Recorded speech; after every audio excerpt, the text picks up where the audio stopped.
اعوذ باللہ من الشیطان الرجیم، بسم اللہ الرحمن الرحیم۔ لاکھوں کروڑوں درود حضور پاک صلی اللہ تعالیٰ علیہ وآلہ وسلم اور ان کی آل پر۔ دوستو، دنیا میں لاکھوں قسم کے جانور موجود ہیں۔ کچھ جانور تو ایسی ایبیلٹیز رکھتے ہیں کہ جنہیں دیکھ کر انسان دنگ رہ جاتا ہے، لیکن آج کی اس ویڈیو میں آپ کو جن انویزیبل اینیملز کے بارے میں بتانے جا رہا ہوں، ان کے بارے میں بہت ہی کم لوگ جانتے ہوں گے۔ تو آگے بڑھنے سے پہلے اگر آپ نے ہمارے چینل کو سبسکرائب نہیں کیا تو ہمارے چینل کو سبسکرائب کر لیں تاکہ مزید انٹرسٹنگ ویڈیوز آپ تک پہنچتی رہیں۔ نمبر 4، پگمی سی ہارس۔ دوستو، سمندر میں جتنے بھی چھوٹے کریچر ہیں، ان کا سروائیو کر پانا بہت ہی مشکل ہوتا ہے۔ اس کی وجہ یہ ہے کہ کوئی بھی بڑا جانور ان کو آسانی سے شکار بنا سکتا ہے۔ پگمی ایک بہت ہی چھوٹا سی اینیمل ہے جس کا سائز صرف 2 سینٹی میٹر ہوتا ہے۔ یہ کریچر جاپان، انڈونیشیا اور نارتھ آسٹریلیا میں دیکھنے کو ملتا ہے۔ یہ سمندر میں 10 سے 40 میٹر کی گہرائی میں پایا جاتا ہے۔ یہ جانور چھپنے میں اتنا ایکسپرٹ ہوتا ہے کہ اسے انسان تو دور کوئی جانور بھی نہیں دیکھ پاتا۔ یہ اپنی ساری زندگی پلانٹس پر گزار دیتے ہیں اور اپنی باڈی کا کلر اور شیپ بالکل اسی طرح کا کر لیتے ہیں جس طرح سی پلانٹس کی شاخیں ہوتی ہیں۔ ان کو ڈھونڈ پانا لگ بھگ ناممکن ہے۔ ایون اگر آپ پلانٹس کو ہاتھ میں بھی پکڑ لیں گے تب بھی ان کو ڈھونڈ پانا آپ کے بس کی بات نہیں ہے۔ پہلے سائنٹسٹ کو لگتا تھا کہ یہ 2 کلر میں بدل سکتا ہے، یلو ود بمپس اور گرے ود ریڈ بمپس، لیکن 2014 میں 2 بیبی پگمی ہارسز کو تجربہ کے لیے ایک پرپل سی پلانٹ کے ایکویریم میں رکھا گیا تھا۔ سرپرائزنگلی انہوں نے بھی اپنا کلر پرپل کر لیا تھا۔ یہ جانور ریئلی انکریڈیبل ہے۔ Number 3، mossy فراگ۔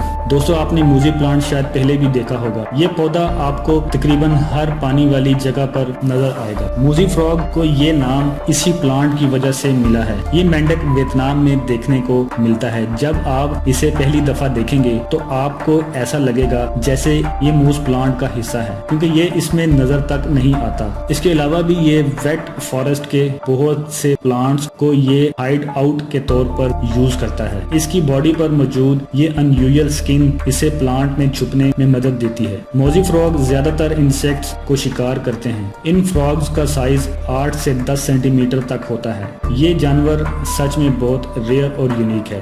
نمبر 2، ڈیکوریٹر کریب۔ دوستو، اس کیکڑے کو اسپائڈر ڈیکوریٹو کریب بھی کہا جاتا ہے۔ California, Thai land, Philippines, مالدیوز، Indonesia اور ملیشیا میں بھی پایا جاتا ہے۔ بایولوجسٹ کے مطابق یہ کریب بہت سے سی اینیمل کے لیے ایک ٹیسٹی فوڈ ہے، اس لیے ان کا شکار کرنے کی ہر ممکن کوشش کی جاتی ہے۔ فرسٹ آف آل، اس کی باڈی بہت ہی انیوزل ہوتی ہے۔ ان کی باڈی پر عجیب بال ہوتے ہیں۔ انہیں سٹل دیکھ کر کسی کو گمان بھی نہیں ہوگا کہ یہ کوئی جانور ہے، بلکہ یہ ایک سی پلانٹ لگتا ہے۔ ان کی باڈی پر گلو ہونے والی الگی اپنے کلر چینج کر سکتی ہے۔ جیسے ہی یہ کسی پلانٹ کے پاس جاتا ہے تو چند سیکنڈز کے بعد یہ ڈسپیئر ہو جاتا ہے، اس لیے اس کریب کو ڈھونڈنا لگ بھگ ناممکن ہے۔ Number 1، pink winged stick. دوستو، دنیا میں بہت سے انسیکٹ ایسے ہیں جن کا کلر اور شیپ درختوں کے پتوں اور شاخوں جیسا ہوتا ہے۔ پنک ونگڈ انسیکٹ انہی میں سے ایک انسیکٹ ہے۔ اس انسیکٹ میں ایسی ایبلٹی موجود ہے کہ یہ کسی بھی جگہ انویزیبل ہو سکتی ہے۔ جب یہ کیڑا درختوں پر